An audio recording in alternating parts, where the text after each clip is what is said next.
Ya, selamat pagi kepada pendengar setia Radio Berita Klasik dan tentu pendengar setia acara Through the Bible. Rencana kita, komitmen kita membahas Alkitab dari Injil Matius sampai Kitab Wahyu. Tidak terasa, hari ini kita telah sampai di 1 Timotius pasal yang keempat. 1 Timotius pasal yang keempat. Anda tetap bersama dengan saya, Dr. Suhento Liau dan istri Liu Lilin. Mari kita membahas Alkitab pagi hari ini di 1 Timotius pasal 4. Dan sebelum membaca serta membahasnya, mari kita berdoa terlebih dahulu.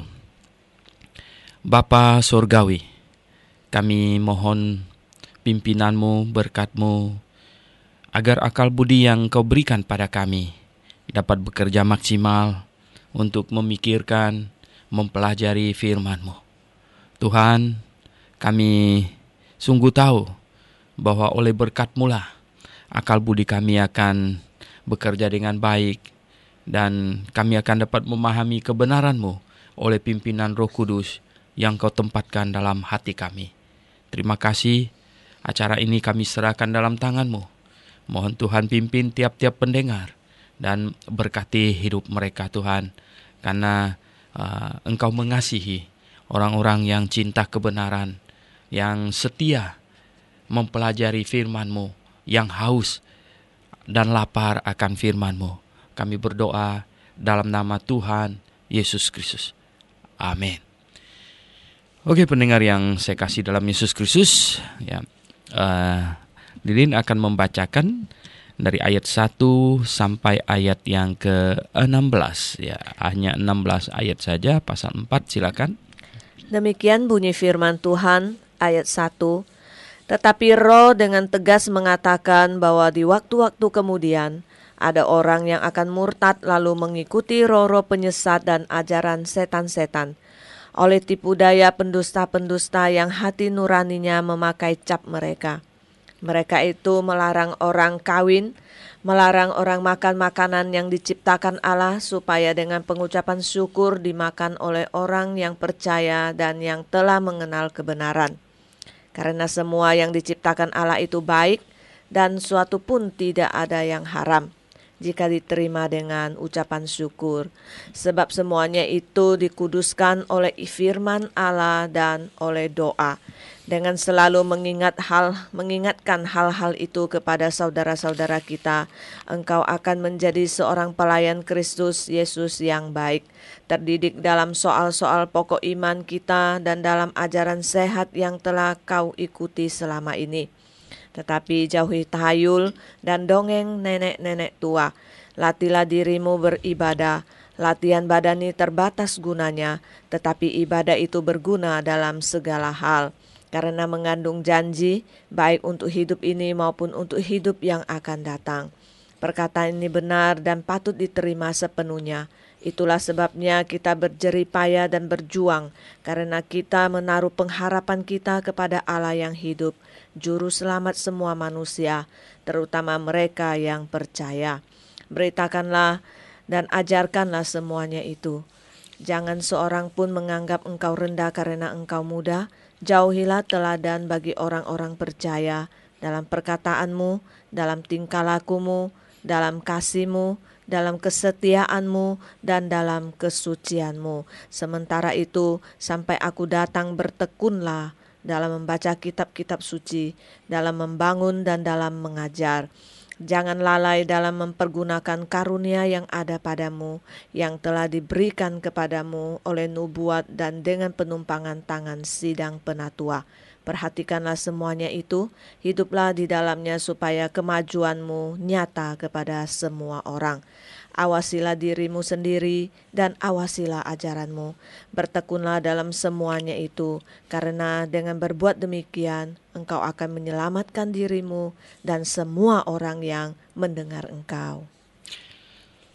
Iya, oke, pendengar yang kami kasih dalam Yesus Kristus. Surat Rasul Paulus kepada muridnya, anak rohaninya yang di dalam Tuhan.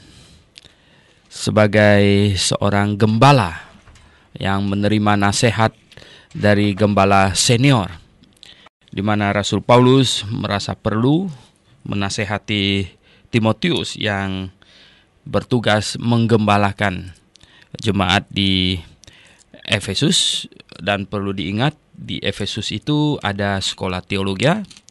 Di ruang kuliah Tiranus yang dimulai, ya tidak tahu kemudian pindah kemana. Yang jelas di situ ada sekolah teologi, dan berarti Timotius sekaligus harus mengajar kepada murid-muridnya.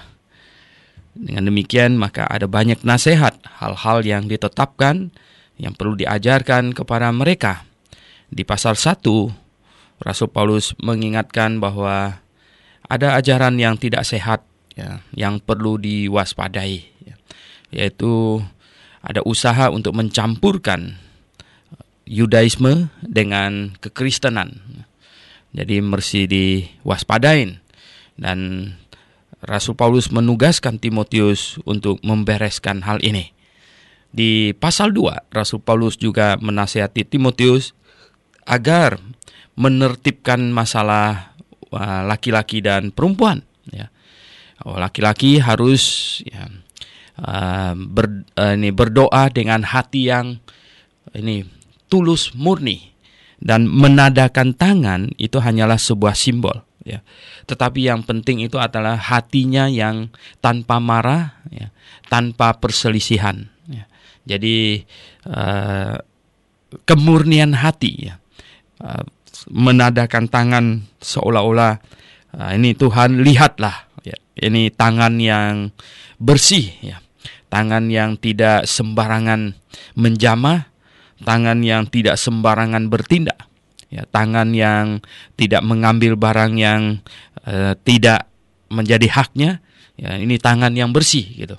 Ya, jadi kalau berdoa menadakan tangan, ya, namun hatinya tidak bersih, yaitu percuma. Ini tangan hanya simbol, tetapi yang paling penting adalah bersih di dalam. Nah, kemudian wanita dinasehati supaya berdiam diri.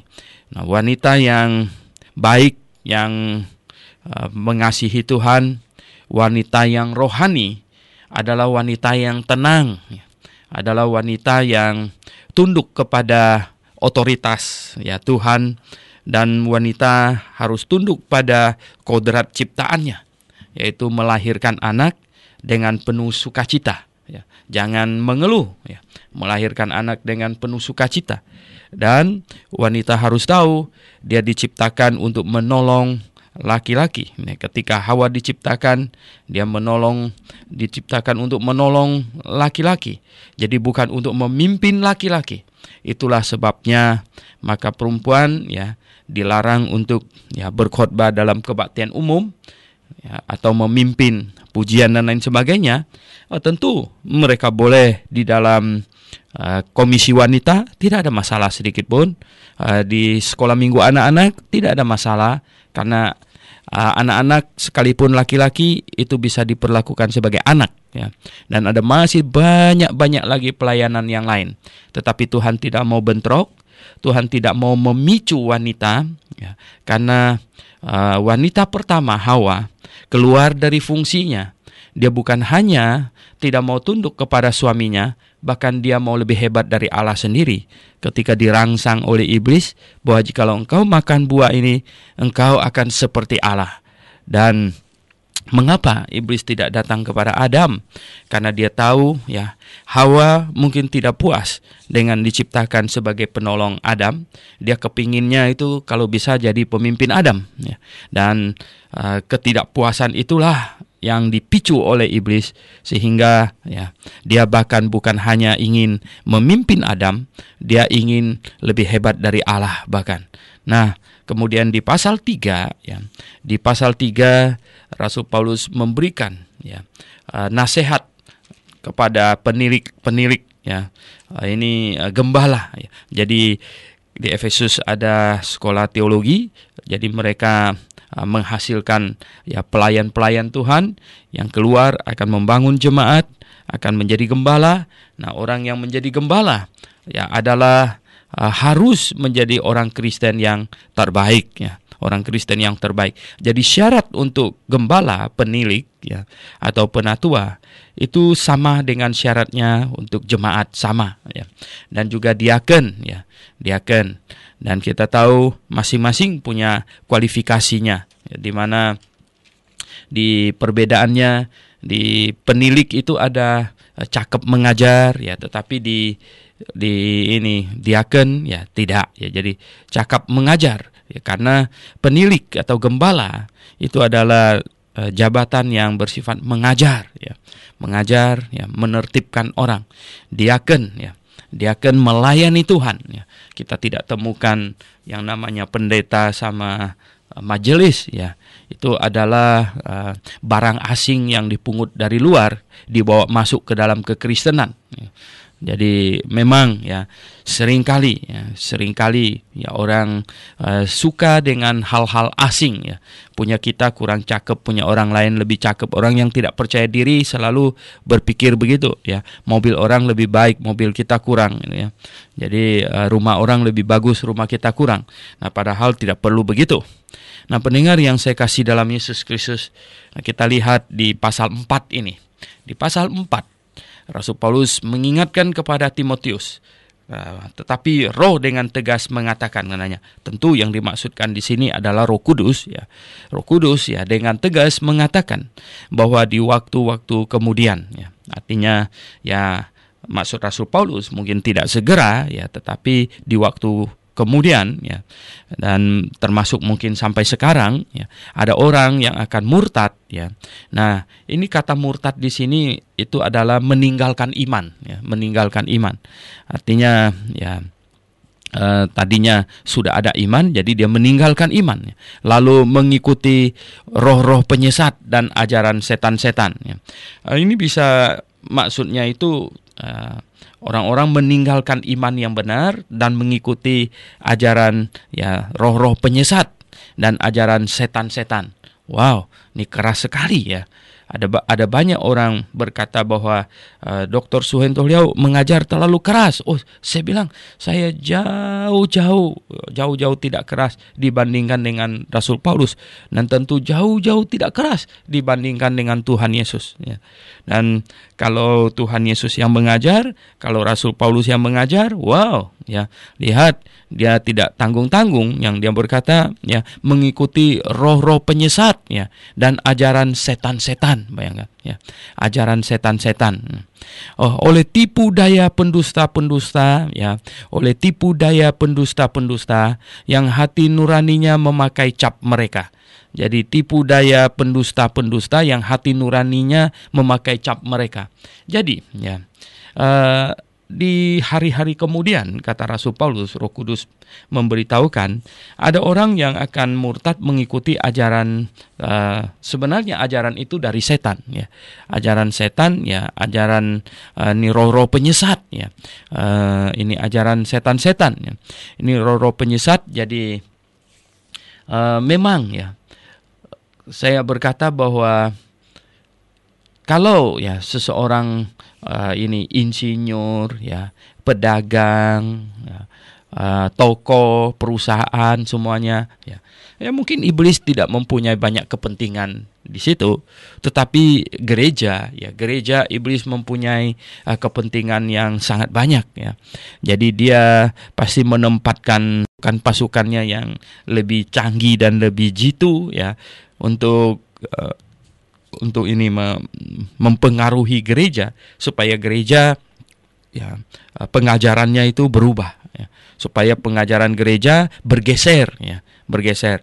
Dan iblis, ya, dengan berbagai cara menggeser pengajaran gereja. Nah, bagaimanakah caranya iblis menggeser pengajaran gereja dari benar menjadi salah? Bagaimanakah?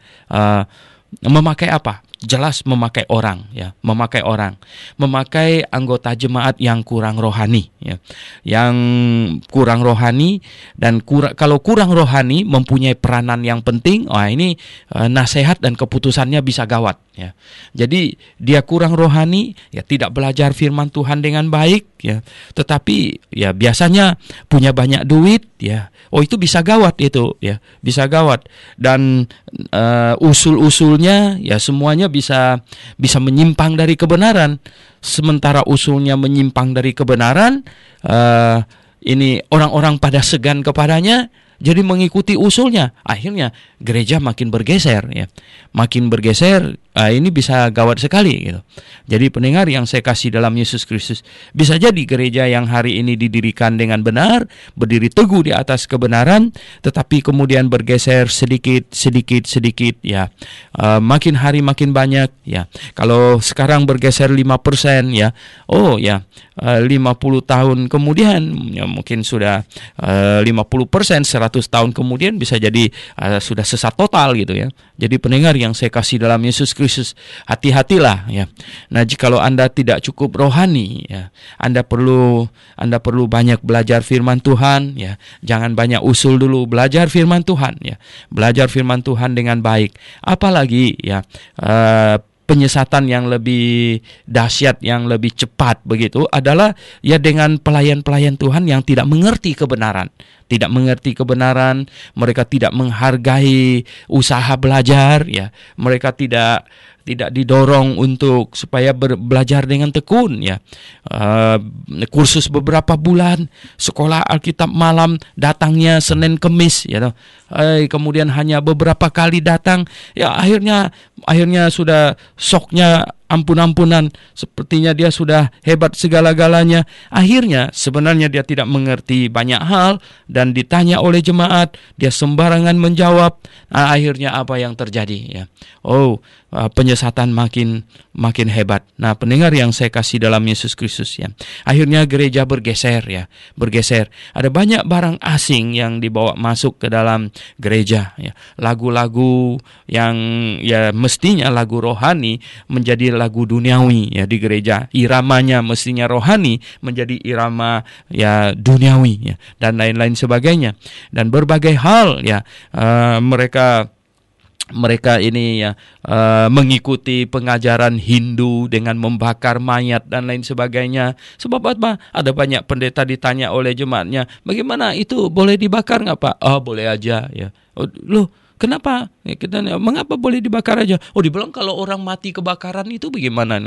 Itu beda, ya. Sebenarnya itu beda. Nah, Anda membakar foto saya, itu dengan foto saya tidak sengaja gantung di rumah Anda terbakar, itu dua hal yang berbeda. Nah, pendengar yang saya kasih dalam Yesus Kristus, ya. Jadi kalau seseorang tidak mengerti kebenaran, mengajar orang lain, yang diajar jauh lebih tidak mengerti lagi. Nah, yang jauh tidak mengerti ini mengajar orang lagi, Anda bisa bayangkan, dia akan jauh lebih tidak mengerti lagi.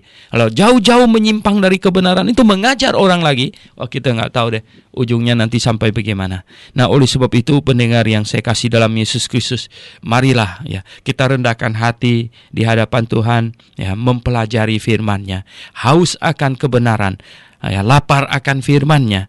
Jadi kita sungguh-sungguh merindukan kebenaran Tuhan, ya. Dengan sepenuh hati, dengan senang kita belajar, kita bertekun dalam kebenaran.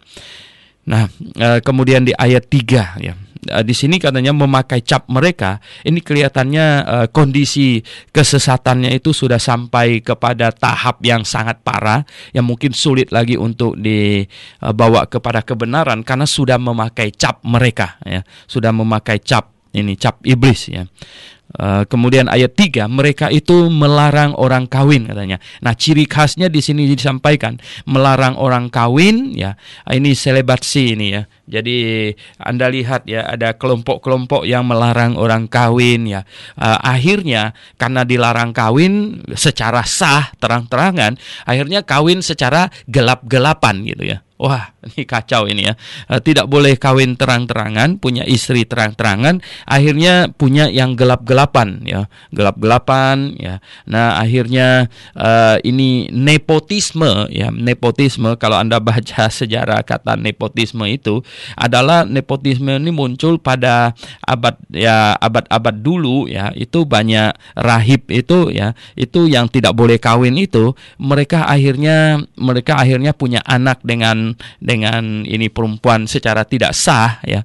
Lalu anak itu dia tidak berani menyebut itu anaknya, jadi menyebut itu keponakannya, jadi neponya ya, nepiunya. Nah, karena itu adalah anaknya sebenarnya yang disebut nepo atau nepiu ya. Nepiu itu bahasa Inggris, nepo itu ya, itu Latin itu. Jadi akhirnya segala sesuatu yang ada kesempatan apa-apa dia kasih kepada keponakannya, sebenarnya itu anaknya. Jadi itu nepotisme gitu ya. Nah, pendengar yang saya kasih dalam Yesus Kristus. Nah, tidak boleh kawin. Nah, mestinya tidak perlu melarang orang kawin. Di dalam Alkitab kemarin kita sudah bahas di pasal 3.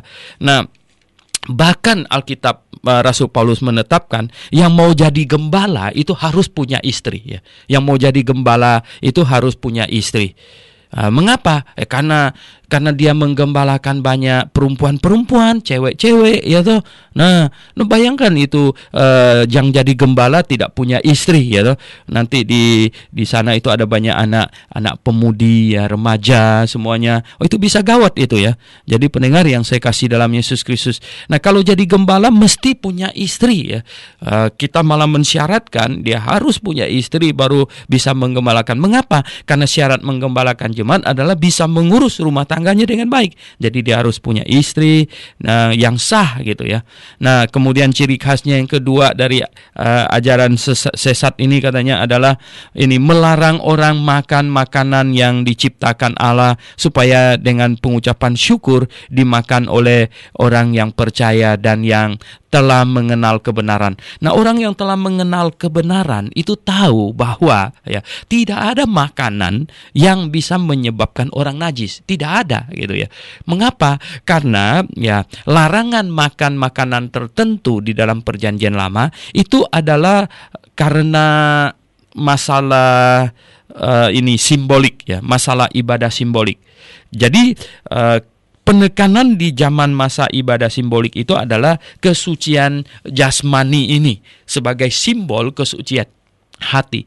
Oleh sebab itu pendengar yang saya kasih dalam Yesus Kristus, jadi tidak boleh makan makanan tertentu dikategorikan najis, itu adalah sebuah simbol bahwa kita mau hidup kudus. Nah, sekarang di zaman ibadah hakikat, kita tidak di zaman ibadah simbolik lagi, kita di zaman ibadah hakikat sekarang ini. Yang dipentingkan itu bukan kesucian badan, tapi kesucian hati. Karena yang dipentingkan itu kesucian hati, maka tidak ada makanan yang bisa menajiskan hati kita. Yang menajiskan hati kita itu yang keluar dari mulut, bukan yang masuk ke dalam, kata Tuhan Yesus. Ya, benar sekali. Jadi orang yang mengenal kebenaran, makan apa saja yang berguna tentu ya, seperti di 1 Korintus pasal 6 bilang segala sesuatu halal bagiku tetapi tidak semuanya berguna. Makan yang berguna. Segalanya boleh makan nggak? Boleh. Ya jangan makan batu dong, bagaimana nanti keluarnya, you know. Nah, makan yang berguna. Terus apa lagi? Ada syarat apa lagi? Segala sesuatu halal bagiku tetapi aku tidak membiarkan diriku diperhamba oleh suatu apapun. Nah, itulah sebabnya jangan makan sesuatu yang bisa memperhamba kita. Artinya yang bisa menjerat, mengikat kita. Jangan makan itu ya, morfin, narkoba. Itu jangan. Itu kenapa? Nanti kalau kamu tidak ada dia, kamu sempoyongan sakau katanya. Sakau itu, aduh betapa menyiksanya itu ya. Nah, sama artinya dengan tidak boleh merokok ya, tidak boleh merokok. Rokok itu adalah jenis morfin yang ringan ya. Tidak sekali tidak ada rokok, wah ya, itu bisa jungkil balik rasanya ya. Jadi pendengar yang saya kasih dalam Yesus Kristus. Nah, boleh makan apa saja, tetapi ya jangan yang tidak berguna, jangan yang bisa mengikat kita. Di sini katanya pada hari-hari akhir akan datang ajaran sesat yang melarang orang makan. Kelihatannya ini adalah sejenis asketikism ya. Asketikism ini model Cak Cai ini ya, model Cak Cai ini. Jadi tidak makan daging ya, tidak makan makanan tertentu ya, makanan yang diciptakan oleh Allah. Nah, katanya akan datang yang macam begitu. Nah, pendengar yang saya kasih dalam Yesus Kristus ya, kita lihat ya, ini ciri-ciri yang Rasul Paulus kemukakan itu. Karena semua yang diciptakan Allah ya, orang Kristen harus paham semua yang diciptakan Allah itu baik, dan ya suatu pun tidak ada yang haram ya, jika diterima dengan ucapan syukur ya, sebab semuanya itu dikuduskan oleh firman Allah dan oleh doa. Jadi pendengar yang saya kasih dalam Yesus Kristus, nah semua yang diciptakan Allah prinsipnya boleh dimakan, prinsipnya. Nah, tetapi ya kita tidak makan misalnya ini ya, binatang yang sudah mau langka ya, jangan dimakan dong ya. Nanti kita nggak ada lagi binatang itu untuk dilihat gitu ya toh. Nah, itu jangan kita makan ini aja ya, binatang yang bisa dikembangbiakkan dengan cepat gitu ya. Dan ya saya menasihati mahasiswa saya bilang jangan makan anjing di Grafe ya. Mengapa? Saya sayang anjing gitu ya. Saya sayang anjing karena anjing diciptakan untuk temenin manusia. Jadi ya karena saya sayang anjing, jadi saya tidak tega makan anjing ya. Saya tidak tega. Nah, mungkin ada orang yang suka piara kuda gitu ya. Tiap hari dia menunggang kuda. Oh, rasanya dengan kuda itu sudah begitu bersahabat, dia tidak tega dia makan daging kuda gitu ya. Oh, itu tidak jadi soal ya. Nah, pendengar yang saya kasih dalam Yesus Kristus, tentu kita makan semuanya dengan bebas gitu. Sebenarnya kita makan semuanya bebas, tapi kita tidak makan yang tidak berguna, kita tidak makan yang bisa menjerat kita ya. Mungkin kita tidak makan binatang yang kita piara gitu ya, karena kita sudah sayang ya, kita tidak tega memakannya. Ya, banyak hal ya. Tetapi prinsipnya, sekali lagi prinsipnya, semuanya yang diciptakan oleh Tuhan di sini bilang halal ya, boleh dimakan itu. Nah, pendengar yang saya kasih dalam Yesus Kristus, kita lihat ya. Inilah yang Rasul Paulus katakan. Mengapa katanya? Sebab semuanya itu dikuduskan oleh firman dan oleh doa. Ya, semuanya itu dikuduskan oleh firman dan oleh doa. Mengapa dikuduskan oleh firman?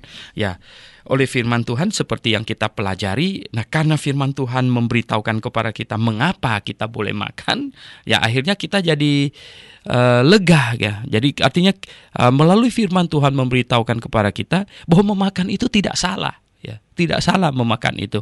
Memakan daging ini segala macam tidak salah. Itu bukan dosa. Jadi oleh firman ya, kita diberitahukan bahwa bukan pelanggaran memakan itu, dan oleh doa pengucapan syukur kepada Tuhan ya, berarti kita memakan semua itu dengan rasa ucapan syukur kepada Tuhan ya. Dengan demikian maka kita akan memakan sesuatu yang berguna kalau kita mau mengucap syukur kepada Tuhan. Bisakah engkau mau hisap itu morfin mengucap syukur dulu kepada Tuhan? Padahal itu betapa mahalnya, dan itu akan menjerat kamu. Berapa banyak uang yang kamu akan habiskan di situ, dan hidupmu akan hancur oleh itu. Bisakah engkau ucapkan syukur ketika engkau mau menghisapnya? Nggak bisa rasanya. Ya, itu bertentangan sekali. Coba, mungkin ada banyak pendengar yang merokok. Ya, bisakah Anda mengucap syukur Anda habiskan 2 bungkus rokok satu hari? Ya, ada orang yang saya kenal ya, hidupnya sudah susahnya minta ampun ya. Susahnya minta ampun. Mau kontrak rumah juga tidak ada duitnya ya. Mau makan juga susah, anaknya nggak bisa sekolah. Tapi ya itu rokoknya nggak bisa putus, ngepul satu hari berapa bungkus. Wah, saya bilang ini bagaimana ini ya. Nah, bisakah dia mengucap syukur ketika tiap-tiap rokok ditarik dari itu bungkusannya? Nah, pendengar yang saya kasih dalam Yesus Kristus, di sini dikatakan ya, kalau kita makan apa, kita berdoa, kita naikkan ucapan syukur. Nah, ketika kita mau berdoa, kita mau naikkan ucapan syukur, tentu makanan yang kita makan adalah yang berkenan kepada Tuhan, ya, yang baik, yang mendatangkan kesehatan bagi tubuh kita, yang Tuhan ciptakan bagi kita, bukan yang bisa menjerat kita, bukan yang bisa menyebabkan malapetaka dalam hidup kita, bahkan hidup keluarga dan anak-anak kita semuanya. Bukan yang demikian. Nah, pendengar yang saya kasih dalam Yesus Kristus. Kemudian di ayat 6 dikatakan, dengan selalu mengingatkan hal-hal itu kepada saudara-saudara kita, yang mengingatkan tentang bahaya penyesatan dan lain sebagainya, ya, engkau akan menjadi seorang pelayan Kristus Yesus yang baik. Pelayan Yesus Kristus yang baik adalah seorang yang sungguh-sungguh memperhatikan jemaatnya dengan penuh kasih, menasehati mereka agar mereka waspada terhadap ajaran-ajaran sesat yang akan muncul, ya. Bahaya tentang kemunafikan, bahaya tentang penyelundupan atau hal-hal yang bisa dipungut dari luar masuk ke dalam gereja. Kita harus sangat hati-hati akan hal ini. Nah, seorang pelayan Tuhan yang baik adalah yang mewaspadai hal-hal demikian dan selalu menasihati jemaat supaya mewaspadai hal-hal yang bisa menyebabkan gereja keluar dari jalur, ya, menyimpang dari kebenaran. Terus di sini dikatakan, ya, terdidik dalam soal-soal pokok iman kita. Nah, soal-soal pokok iman kita, doktrin dasar, ya, iman kita. Pendengar yang saya kasih dalam Yesus Kristus, setelah sekian 20-an tahun saya melayani Tuhan, saya melihat bahwa kekristenan, ya, di banyak gereja di Indonesia, orang Kristennya tidak terdidik, ya, secara pokok, ya, iman kekristenan, tidak terdidik. Ya, banyak gereja, terutama di gereja-gereja Injili, ya, itu tiap-tiap minggu di atas mimbar mereka itu sepertinya kontes khotbah, parade khotbah. Karena tiap minggu pengkhotbahnya berubah, ya. Tiap minggu pengkhotbahnya berubah, ya. Berubah, bahkan mereka bikin jadwal setengah tahun, ada yang 1 tahun, ya. Dan pengkhotbahnya berubah terus gitu. Jadi dia punya khotbah, masing-masing orang comot, ya, dan tidak ada pengajaran pokok-pokok iman. Ya, apa itu pokok-pokok iman? Nah, pendengar yang saya kasih dalam Yesus Kristus, itulah yang mendorong, ya, saya menyelenggarakan seminar 3 doktrin utama kekristenan. Ya, sudah lebih dari 50 kali jelas, yaitu seminar itu, yaitu seminar tentang keselamatan, ya. Doktrin keselamatan. Ini adalah doktrin yang harus diketahui oleh setiap orang Kristen. Ya, doktrin tentang keselamatan. Kemudian yang kedua yang tidak kalah pentingnya adalah doktrin tentang Alkitab. Karena Alkitab ini dasar iman kita. Doktrin tentang keselamatan itu adalah pusat kekristenan. Sedangkan doktrin tentang Alkitab itu adalah dasar kekristenan. Kemudian doktrin tentang gereja itu adalah pintu kekristenan. Nah, pendengar yang saya kasih dalam Yesus Kristus, doktrin tentang keselamatan, setiap orang Kristen harus paham doktrin keselamatan yang Alkitabiah dengan benar, ya, barulah dia betul-betul bisa yakin diselamatkan dengan alasan yang benar, yang Alkitabiah. Dan barulah dia juga bisa meyakinkan orang lain akan pengajaran Alkitab tentang keselamatan. Ya, jadi ini soteriologi. Kemudian doktrin tentang Alkitab, bibliologi, ya. Bibliologi ini tentang Alkitab. Alkitab adalah dasar iman kekristenan. Semua pengajaran kekristenan didasarkan pada Alkitab. Jadi kalau pengenalan orang Kristen tentang Alkitab tidak beres, ya, itu akan repot, ya. Sulit baginya untuk bersaksi. Sulit baginya untuk bertumbuh di dalam iman karena fondasinya tidak beres. Nah, kemudian doktrin tentang gereja. Bahkan ada sekolah teologi yang tidak mengajarkan doktrin lagi. Ya, mereka berkata, tidak ada doktrin. Tuhan tidak mengatur gereja harus berjalan bagaimana. Konyolnya minta ampun. Ya. Kalau Anda bikin perusahaan saja, Anda ada anggaran dasarnya, ada akte notarisnya, perusahaan itu harus diurus bagaimana. Masakan Tuhan mendirikan gereja tidak mengatur gereja harus diurus bagaimana? Nah, lihat, tulisan Rasul Paulus kepada Timotius ini adalah nasihat bagaimana gereja itu harus diurus, ya. Jadi gereja, doktrin gereja atau eklesiologi itu sangat penting, ya, untuk menentukan gereja itu berjalan pada jalur yang benar atau tidak. Dan itu, ya, itu menentukan bagaimana seseorang masuk ke dalam gereja. Ya, jadi maka itu adalah pintu dari kekristenan. Jadi pendengar yang saya kasih dalam Yesus Kristus. Nah, Rasul Paulus berkata kepada Timotius supaya dia mengajar, dia memimpin jemaatnya. Dia sendiri terdidik dalam soal-soal pokok iman. Jadi sangat menguasai doktrin dasar. Dan jemaatnya juga dibuat untuk menguasai doktrin dasar kekristenan. Dan dalam ajaran sehat yang telah kau ikuti selama ini, yang disampaikan oleh Rasul Paulus tentu. Jadi pendengar yang saya kasih dalam Yesus Kristus, Timotius perlu mencamkan ini dengan baik, bahwa dia harus menguasai doktrin-doktrin utama kekristenan. Dan dia harus mengajarkan doktrin-doktrin utama itu kepada jemaat, sehingga semua jemaat menguasainya dengan baik. Dan ajaran-ajaran sehat yang telah kau ikuti selama ini. Pendengar yang saya kasih dalam Yesus Kristus, coba Anda cek kekristenan, gereja-gereja yang Anda temui. Anda cek jemaatnya, apakah mereka mengerti doktrin keselamatan dengan sebaik-baiknya atau tidak. Bahkan banyak orang Kristen ditanya, kalau hari ini juga gedung ini roboh, kita mati sama-sama, apakah engkau pasti masuk surga?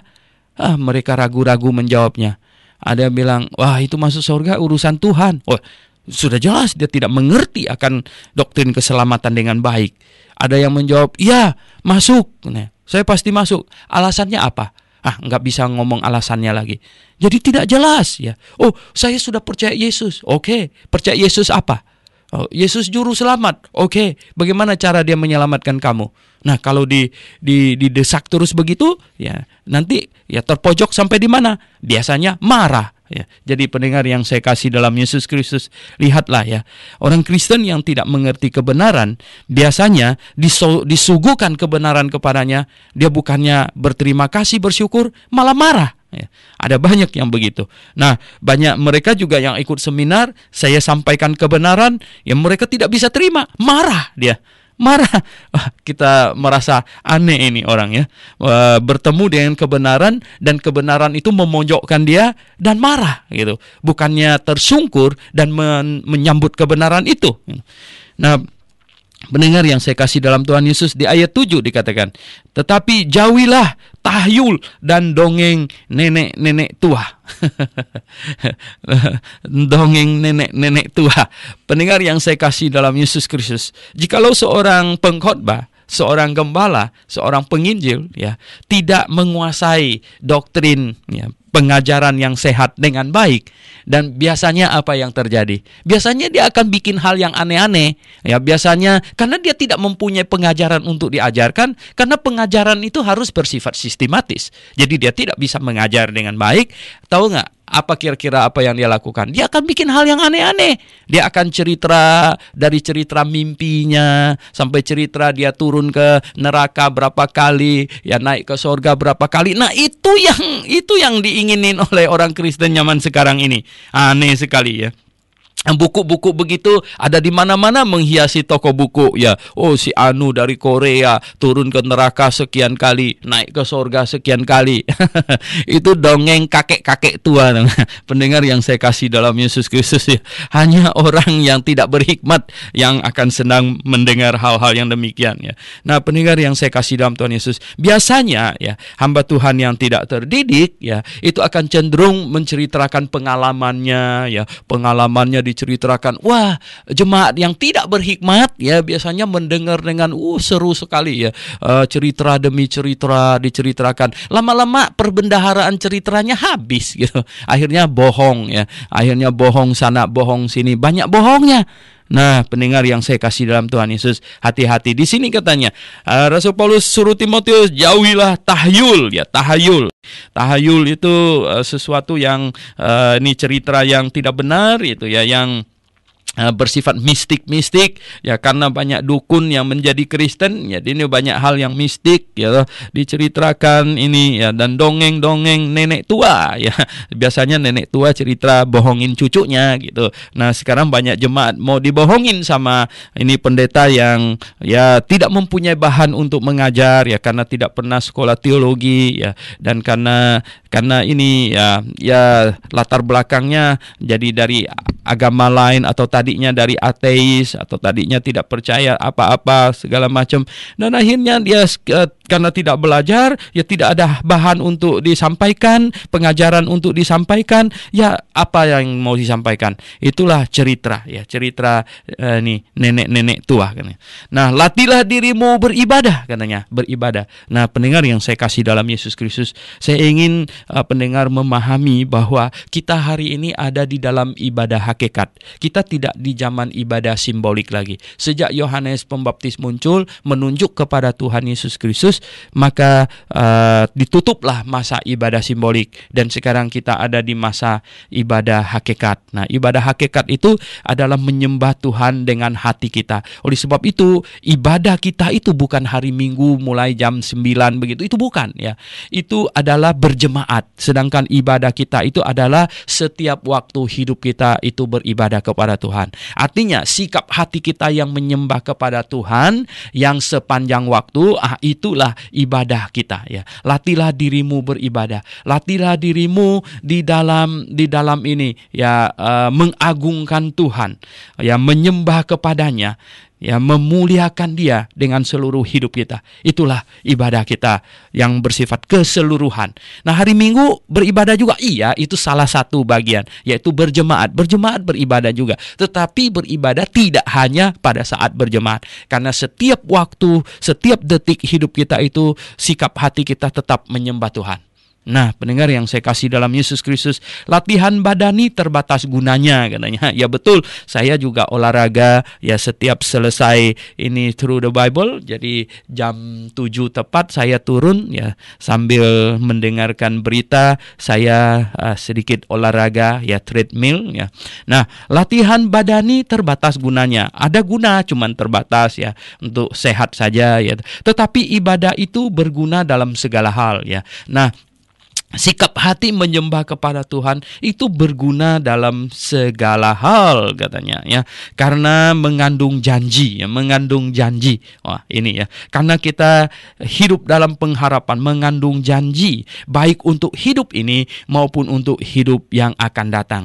Dengan kata lain begini ya, menjalani hidup dengan hati yang terarah kepada Tuhan, dengan kerohanian yang bertumbuh, itu baik untuk hidup ini dan yang akan datang. Jadi pendengar yang saya kasih dalam Yesus Kristus, ibadah rohani itu baik ya, karena mengandung janji ya, untuk hidup ini maupun untuk hidup yang akan datang. Jadi untuk hidup ini ya, untuk hidup ini tentu akan baik bagi keluarga ya, bagi anak-anak ya, semuanya. Kalau semua orang memiliki sikap positif ya di hadapan Tuhan, jikalau semua orang menjaga hatinya lurus di hadapan Tuhan, jikalau semua orang menjaga hatinya baik ya, murni, hati nuraninya kudus di hadapan Allah, maka hidup kita ini di muka bumi ini akan manis sekali. Maka tidak ada pencuri, kita tidak usah bikin pagar tinggi-tinggi, irit biaya dan lain sebagainya. Dan ya, oleh sebab itu mengandung janji untuk hidup ini maupun untuk hidup yang akan datang. Oh, itu sudah pasti ya, untuk keselamatan jiwa kita. Nah, perkataan ini benar dan patut diterima sepenuhnya. Apa itu? Yaitu ya, itulah sebabnya kita berjeripaya dan berjuang, karena kita menaruh pengharapan kita kepada Allah. Jadi karena ada pengharapan, nanti kita akan pergi ke sorga bersama dengan Tuhan ya. Ada pengharapan kita kepada Allah yang hidup, juru selamat semua manusia. Nah, di sini lagi Calvinis kena ini ya, batunya di sini ya. Karena Rasul Paulus bilang ini kepada Allah yang hidup ya, juru selamat semua manusia. Jadi bukan juru selamat sebagian orang yang dipilih, ya, tetapi juru selamat semua manusia, terutama mereka yang percaya. Oke, ya, Tuhan Yesus itu juru selamat semua manusia. Artinya semuanya bisa diselamatkan kalau mereka mau diselamatkan, bisa diselamatkan, ya. Tetapi ya kita lihat yang betul-betul dapatkan keselamatan adalah orang yang percaya, ya. Jadi yang semua orang disediakan keselamatan karena dia juru selamat untuk semua manusia, ya. Semua orang disediakan keselamatan. Nah, terutama mereka yang percaya. Yang dapatkan keselamatan adalah orang yang percaya. Katanya perkataan ini benar dan patut diterima sepenuhnya. Itulah sebabnya kita berjeripaya dan berjuang karena kita menaruh pengharapan kita kepada Allah yang hidup, juru selamat semua manusia, terutama mereka yang percaya. Jadi di sini ya kita lihat dikatakannya kita berjeripaya, kita sungguh-sungguh, ya, artinya kita sungguh-sungguh di dalam iman, kita tidak separuh-separuh hati, kita betul-betul sungguh-sungguh karena kita percaya, ya. Kita menaruh pengharapan kita. Kalau kita tidak percaya, kita tidak sungguh-sungguh. Kalau kita percaya, kita mestinya sungguh-sungguh gitu. Ya, jangan palang tanggung. Saya selalu berkata kepada jemaat saya, orang Kristen di mana saja, percaya Tuhan Yesus jangan kepalang tanggung, ya. Sebab apa? Ya, kalau tidak percaya, kalau percaya palang tanggung, ya lebih baik kamu pakai waktu itu untuk ini aja, ya pergi berdagang aja, dapat duitnya banyak daripada kepalang tanggung. Nah, kalau percaya Tuhan Yesus, percaya sungguh-sungguh, ya, sungguh-sungguh, jangan buang waktu sia-sia gitu. Percaya sungguh-sungguh, menaruh pengharapan kita kepada Allah yang hidup. Nah, kemudian di sini dikatakan juru selamat semua manusia, ya. Lagi-lagi di sini ya Calvinis kena batunya karena dikatakan ini juru selamat semua manusia, bukan sebagian manusia, bukan orang percaya saja, ya orang yang dipilih saja, tetapi dia juru selamat semua manusia. Artinya memang Allah menyediakan keselamatan bagi semua manusia, tetapi yang percaya, terutama mereka yang dapatkan ini keselamatan adalah mereka yang percaya. Jadi ada keselamatan disediakan untuk semua orang, tetapi yang memperolehnya adalah orang yang percaya. Berarti untuk diselamatkan yang dibutuhkan itu adalah iman, percaya. Iman itu bukan perbuatan, iman itu sikap hati, ya, percaya.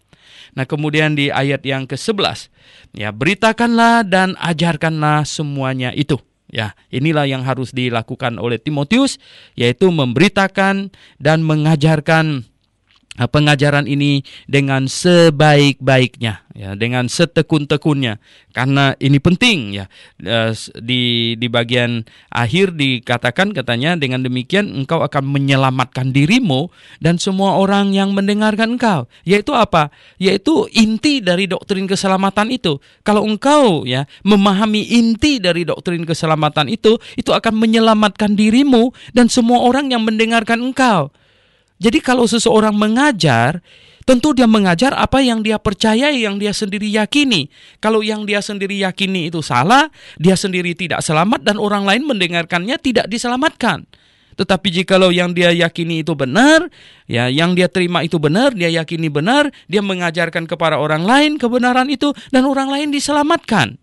Dia diselamatkan, orang lain diselamatkan. Nah, di ayat yang 12 katanya, jangan seorang pun menganggap engkau rendah karena engkau muda. Ya, banyak pelayan-pelayan Tuhan yang masih sangat muda dan kadang-kadang bisa merasa grogi, ya. Demikian juga mahasiswa Grafe dan lain sebagainya, ya, ada hamba-hamba Tuhan yang muda. Ya, jangan karena usia, tetapi tunjukkan bahwa engkau kenal kebenaran, engkau tahu kebenaran, engkau sanggup menjelaskan kebenaran, engkau memiliki pengajaran, engkau sudah faham akan itu. Ya, jadi jangan orang menganggap engkau rendah karena engkau muda. Jadilah teladan bagi orang-orang percaya. Rasul Paulus mau Timotius menjadi teladan, ya, bagi orang-orang percaya. Dalam hal apa? Dalam perkataanmu. Nah, perkataan adalah hal yang paling utama yang bisa diakses, ya bisa didengar dengan baik. Artinya adalah sesuatu dari seseorang yang biasanya dijadikan faktor penilaian, perkataan, dalam perkataan, dalam tingkah lakumu, ya tingkah laku di sini ya. Jadi dalam tingkah lakumu, ya bagaimana tingkah lakunya, terutama pelayan Tuhan muda itu harus berhati-hati. Saya mendengar cerita dari salah seorang diaken saya. Dia kenal dengan seorang ibu. Seorang ibu menceritakan kepadanya bahwa ada seorang penginjil muda, ya pacaran dengan keponakannya. Nah, habis pacaran sekian lama, ganti lagi pacar yang lain.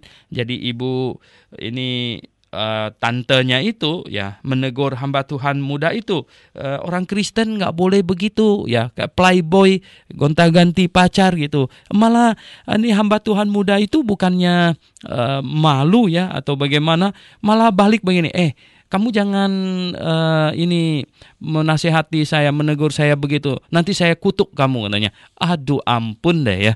Jadi sepertinya ini mereka itu gayanya itu ya, dia bisa kutuk orang sembarangan begitu ya. Nah, ini tidak mencerminkan ya seorang pelayan yang betul-betul di dalam Tuhan bahkan ya. Di sini nah tingkah lakumu ya. Nah, dalam kasihmu, dalam kasih ya. Nah, kasih bukanlah sesuatu yang bisa dilihat. Kasih itu melalui pembandingan ya, pembandingan. Jadi bukan ini ya bisa dilihat. Ya, kita harus menunjukkan kasih, dan kasih itu harus dipagari dengan pengajaran yang benar. Kalau tidak, ya akan terjerumus dalam kubangan perzinahan. Ya. Kalau kasih tidak dibatasi oleh ini pengajaran yang benar. Ya. Nah, dalam kesetiaanmu dan dalam kesucianmu, ya lihat ya, dalam kesetiaan, kesucian, kasih, tingkah laku, perkataan. Nah, kalau dalam semua ini engkau betul-betul jaga diri dengan baik, maka sekalipun engkau muda, maka orang tidak berani menganggap remeh engkau. Ya. Ayat 13 ya. Sementara itu katanya, sampai aku datang, bertekunlah dalam membaca kitab suci. Ya. Bertekunlah dalam membaca kitab suci. Tentu maksud Rasul Paulus adalah kitab Perjanjian Lama dan juga surat-surat yang dia tulis kepada Timotius dan kepada jemaat-jemaat. Ya, biarlah Timotius ya bertekun untuk membacanya.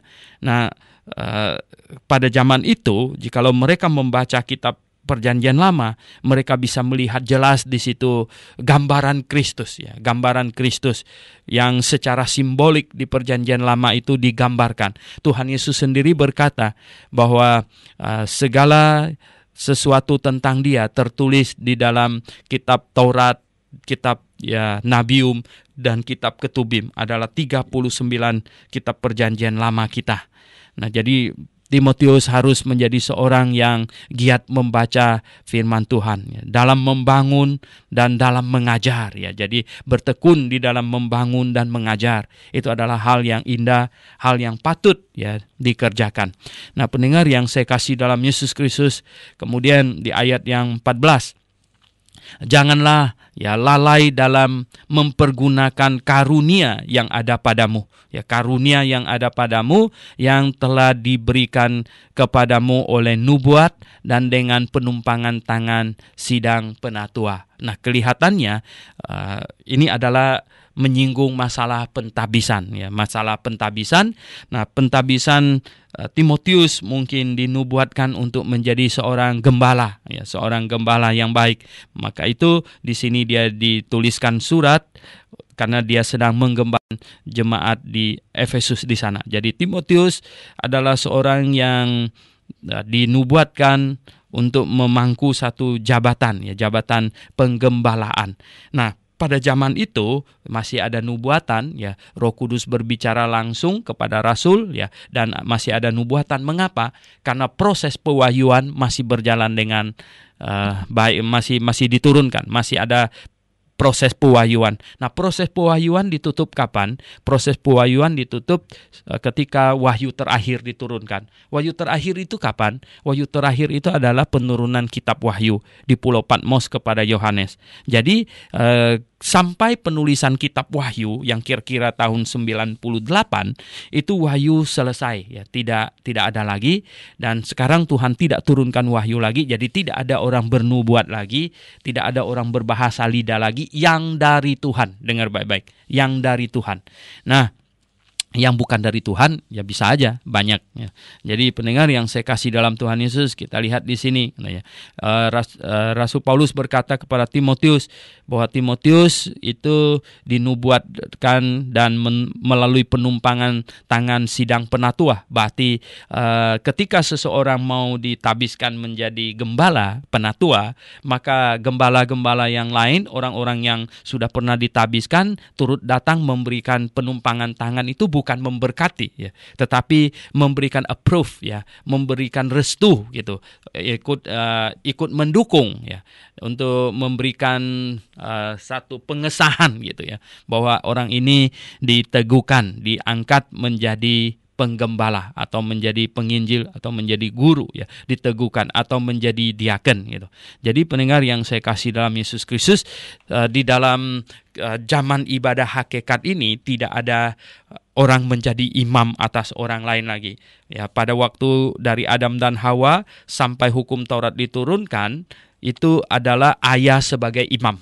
Sedangkan pada waktu hukum Taurat diturunkan sampai Yohanes Pembaptis muncul, Harun dan anak cucunya menjadi imam.